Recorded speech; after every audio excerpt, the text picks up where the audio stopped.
Her vil vi lige gennemgå vores første prioritet i vores LS-kreds. Vi har vores LS-pumpe her, vores savstempel til at vinkle vores LS-pumpe, makstrykventil og lastkenventil. Vi sender pumpetryk ind igennem her og op igennem. Vi har en målestus her til at kan måle vores LS-pumpe, eller variabel pumpe, hedder det også. Så kommer vi op til vores prioritetsventil, der er her. Det løber herop igennem. Vi har tryk på begge sider, plus en fjeder, men vi holder os i vores første prioritet. Der kommer tryk ind her, og der kommer tryk op her og lukker vores, hvad den hedder, nødstyring. Den bliver lukket. Hvis vi mister trykket heroppe på vores pumpeside, så overvinder fjederen og åbner den op, og vi får et tryk over fra vores G3 pump, der lukker det op her igennem, som ligesom er til at nødstyre, hvis trykket forsvinder på vores LS-pumpe. Men den er lukket. Vi sender tryk herop igennem og op til vores styretøj. Det er ikke den, der sidder, men den her, der sidder her. Herop igennem. Vi styrer ikke. Den er lukket, og den kan heller ikke komme ned her. Vælger vi at styre til den ene eller anden side, jamen så lukker du jo olie enten op på den der eller den der side. Vi har også vores LS-tryk, der kommer herindefra. Du rammer en drøvling her, og du tænder op til vores styretøj, og en drøvling her, inden vi går i tankforbindelsen. Den drøvling, der sidder herinde i styretøjet, i vores retningsventil, er den drøvling, der bestemmer vores fortryk, vi har på vores LS-kreds, som er på 5 bar. Men vores LS-tryk er her. Vi har LS-tryk heroppe, det kommer ingen vejen. Vi har LS-tryk her. Vi har også LS-tryk, der kommer herop. Der er heller ingenting.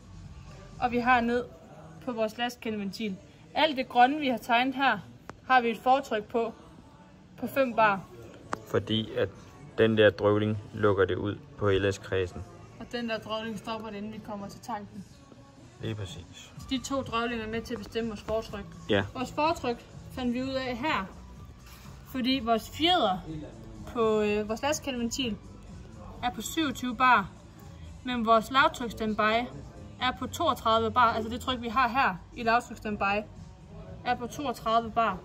Forskellen på de 2 der er 5 bar. Så det er vores fortryk, vi har i vores LS-kreds. Ja. Her vil vi lige gennemgå vores anden prioritet, hvor vi får startet med at gennemgå vores korntank. Altså åbne og lukke den. Vi vil bruge vores for anden prioritet. Vi bruger i første prioritet, så trykket det stiger her. Der er stadig ikke flow i det her, fordi det går ud i din LS. Så trykket stiger, og vi skifter over. Vi overvinder fjederne. Ja, der er flow i det på grund af fortrykket. Der er fortryk på den her side. Det er der ikke her. Det er statisk. Vi skifter over, og vi kan lige pludselig få lov til at prioritere, altså vores anden prioritet. Vi starter her med at gå op til vores korntank. Når stemplet er kørt ud, så er vores korntank lukket. Så hvis vi vil lukke, vi skubber over her. Vi sender tryk skråt op igennem her. Heroppe igennem. Her kan vi godt løbe igennem. Igennem en drøvling. Og igennem en drøvling mere. Vi kan nemlig løbe den her vej. Og så op på plussiden af stemplet. Hernede, så åbner vi også for den her, der hedder kontraventil, for at vi kan sende retur.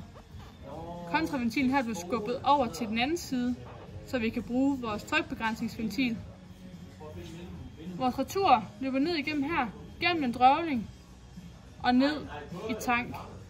Grunden til, at vi har drøvling på begge sider her, når vi kører stemplet ud, det er fordi, at når vi åbner,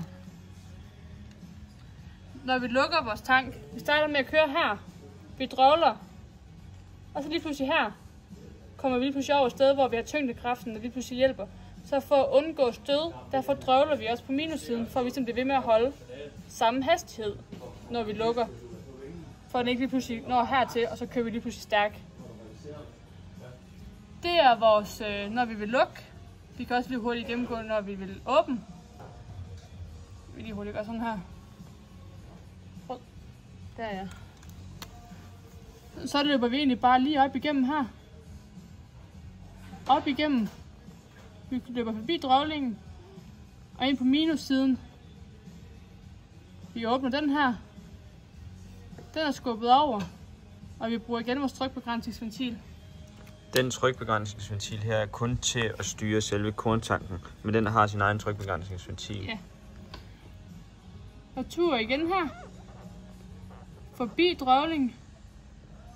Vi kan ikke komme den her vej. Den her nede er blevet åbnet. Og vi løber igen ned i tanken. Den har også en LS-forbindelse, den her. Den er lidt sjov. Ventilen her bliver åbnet samtidig med, at ventilen heroppe bliver åbnet. Så den åbner, og så laver vi en LS-forbindelse her ned til vores pumpe, som går herned til vores daskændeventil. Når vi vil køre vores kornsnegl ind og ud, så får vi pumpetryk ind her. Den er lukket. Vi kan ingenting. Jeg vil gerne køre min kornsnegl ud. Så skubber jeg herhen. Det kan få lov til at løbe op her. Den kører herover og åbner, så vi kan løbe retur. Vi kører forbi her. Og vi kører op og kan køre vores stempel ud. Så tager jeg den der. Vi kører returen her ned igennem. Vi kan køre herned. Og her igennem. Og til tank. Det kører både drøvling her og en drøvling her. Når vi kører vores stempel ud, altså vi kan køre kornsneglen ud. Så nu lige fjerner det her igen. Ja, det gør vi så bare for at begrænse hastigheden, når vi kører tømrøret ud. At det ikke bare smækker ud med det samme. Kører vi så vores snegl ind, så kører vi den skråt op her igennem pumpetrykket. Og herop. Vi kan køre igennem her. Vi kan køre igennem her. Og ind på minussiden af stemplet. Vi kører også herover og åbner vores trykbegrænsningsventil. Så vi kan få lov til, vi drøvler på plussiden. Den hjælper med at holde den der åben. Så vi kan løbe i tank her. Hvis vi nu har vores kornsnegl, tømmesnegl kørt ud, og hvis vi så lige pludselig kører i træ, så grunden til, at vi har den forbindelse her, de er begge to forbundet til tank, det er fordi, at stiger trykket for meget herover, fordi at vi er ved at køre i træ, så tager den trykbegrænsningsventilen, fordi at den går ned, laver et højere tryk her, åbner, og den får lov til at køre til tank, så vi ikke totalt krøller vores kornsnegl. Ja. Og samme funktion herover. Når den der åbner, så åbner ventilen herover og kan lave et LS-tryk. Ja. Ja. Skærebord op og ned. Vi har cylinderne heroppe. Og den kommer jo på vores anden prioritet, på vores LS-pumpe. Kommer ind her, ind til en tovejs trykkompenseret mængdereguleringsventil, hvor vi har en feeder på 7,6 bar. Det kommer ind her, fordeler sig ud på to ventiler. Det her det er vores hæveventiler. Det er fordelt ud på to, fordi at så kan den lave et mere præcist løft. For eksempel skal du have 10 liter igennem, jamen så lukker den 5 liter ud på hver, og kan gøre det mere præcis og mere effektivt. Det her det fungerer som vores drøvling til vores ventil her, fordi det måler før og efter vores ventil. Trykforskellen her og her er 7,6 bar, fordi det vores fjeder er sat til. Så lukker det ellers op her igennem. Kommer vi på en drøvling her. Det er en justerbar drøvling. Det er hvis nu, at din, hele majtaskeren den dør, men dit skærebord løfter helt op, så kan du løsne den her, og så kan du rense tank, og skærebordet ikke kan sænke. Men ellers, når det hele fungerer som det er, så er den lukket. Der kommer ikke noget igennem her. Du kommer op her igennem. De to ventiler, der er her, det er slangebrudsventiler. De sidder jeg ikke på. Det er kun på, hvad det hedder, italienske. De er ikke på den her. Men så løber det ellers bare ud igennem på plussiden og hæver vores stempler op. Ja, vi kan lige sige, at de er faktisk tegnet lidt forkert, så det er derfor, de er lidt svære at gennemskue. De er også tegnet forkert, ja. Fordi ellers så er det jo ikke... Du skal have tryk på den side her, for at kunne åbne. Og det er tegnet lidt forkert her, ja. Men de sidder ikke på den her. Ja, så hvis man bliver spurgt, skal man sige, at man skal have tryk på for at åbne den. Ja. Der mangler en slange. Men ellers så har vi også trykket ned her til en trykbegrænsningsventil. Og vi har også trykket ind her til vores affjedring. Slår du den op, jamen så affjeder den mere, end den gør her. Hvis vi nu vil sænke igen. Lad os lige tage LS'en. Hvad gør det, når vi hæver? Ja, LS'en, så har du ellers tryk ind her. Ja, du har jo tryk ind her for din pumpe. Det går også ned her og går ned på vores LS-kreds, som går ned og sender et LS-tryk ned til vores laskekendeventil. Så den sidder her. Vores hæveventiler er jo proportionale, altså PWM-styret, så der kan vi jo altså vurdere, hvor hurtigt vil vi hæve. Hvis vi så vil sænke vores skærebord igen, så er de her lukket, og vi åbner den her, og den lukker egentlig bare vores olie herop til tank. Nå. Her har vi vores ventil til at aktivere vores parkeringsbrems, og her har vi selve vores ventil til at aktivere bremserne, altså ventilen vi har til foden. Hvis vi lige starter herovre, hvor olien kommer fra, så får vi anden prioriteten op her, og det løber hen her, op, hen, videre op her, og ud her, og så op i vores parkeringsbremsventil. Det kommer ind. Lige når vi kommer ind, så er der en trykreduktionsventil, der reducerer trykket til 33,1 bar. Så lukker vi 33,1 bar ind i ventilen. Så herover kommer vi over til vores aktiveringsventil til parkeringsbremsen. Når den ikke er til, så tanker, den olien op fra parkeringsbremsen, og fjederen slår bremsen til. Så når den ikke er aktiveret, så har vi parkeringsbremsen til, som den står nu. Og det bare løber til tank her. Hvis vi så slår den til, så kører vi olien op på og skubber fjederen sammen, og dermed aflaster bremsen. Hvis vi ikke kan starte majtaskeren, og vi skal have bremsen nødløsende, så bliver vi nødt til at aktivere den her ventil manuelt. Det gør man ved, at oppe i kabinen er der en knap, man trykker på 7 gange, tror jeg nok det er. Så slår den her ventil til, og så skal man pumpe på den venstre bremse, så man pumper olien herfra. Du skal holde den inde i 4 sekunder. Og herover til. Ikke 7 gange. Nå, 4 sekunder. Det er sådan det var. Okay, ja. Og så pumper du stille og roligt parkeringsbremsen op og aflaster. Overtryksventilen hernede, den står til 37,2 bar, og den aflaster bare, hvis der bliver for højt tryk inde i ventilen. Her har vi en lille drøvling, som gør, at vi altid bare beholder lidt tryk derinde, så den ikke mister al olien. Hvis vi går videre herop, så kommer det ud og løber over til vores aktiveringsventil over til bremserne. Det kommer ind her, og så løber det ind i selve vores hovedventil, eller hvad man skal sige, og bliver så tanket derinde i, når vi ikke bruger den.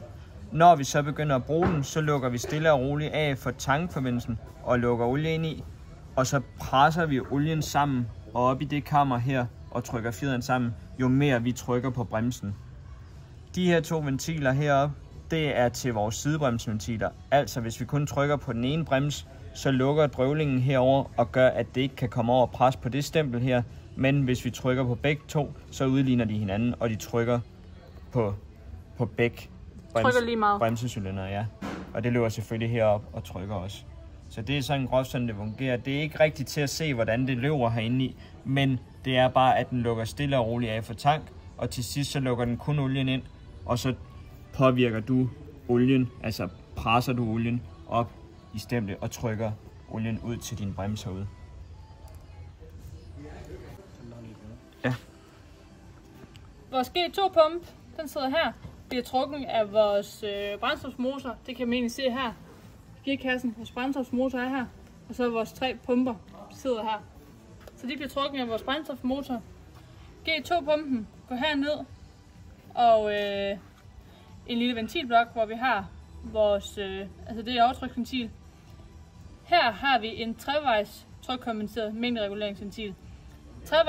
De trevejs sidder kun på fastfortrængte pumper.